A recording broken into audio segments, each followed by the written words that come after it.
Hi, hello, welcome back. Again, my name is Zoe Wadkins. I am the program coordinator for Mountain School and Conferences Retreats here at the North Cascades Institute. Did you know that among the national park areas in North America, that North Cascades National Park is nearly unsurpassed in its botanical diversity? In fact, it contains about 1,630 different vascular plant species. What do I mean when I say vascular? Vascular plants are those that use specialized tissue for transporting food and water to different areas of the plant, kind of like how you and I do. Washington State is incredible. And the Cascade Range in particular, where we are currently situated, is amazing because it divides the state in two very distinct regions.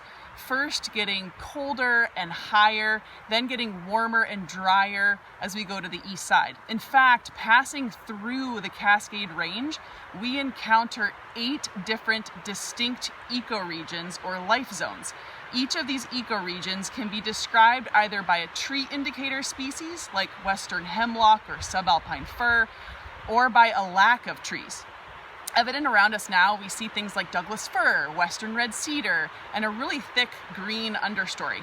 On the other side of the Cascade Range in the east, though, you find open sagebrush and ponderosa pine communities, which require a lot less moisture than this one.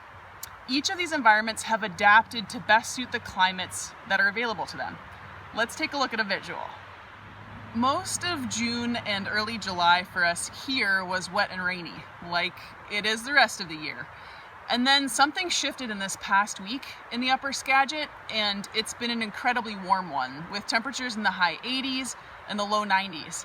The phenological observations that I'm making this week are a lot less about what's newly blooming and more of what has shifted in this heat and how.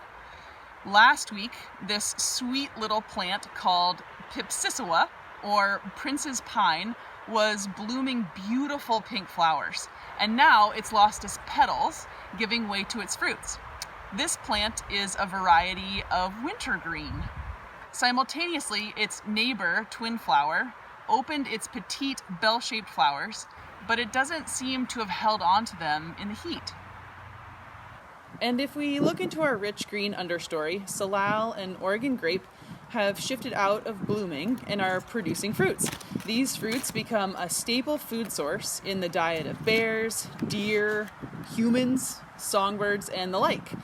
But besides for plants, what really floors me is that in the 3 years I've been here, in a short window during this season, we get a quick stopover from what looks like juvenile California gulls. They are currently floating in Diablo Lake, and they're soaring in our strong diurnal winds. Thanks for joining me today in tuning into this week's Phenology here at the North Cascades Institute. Keep an eye out in your own backyards for all of the changes that are occurring there on a daily basis. We'll see you next time.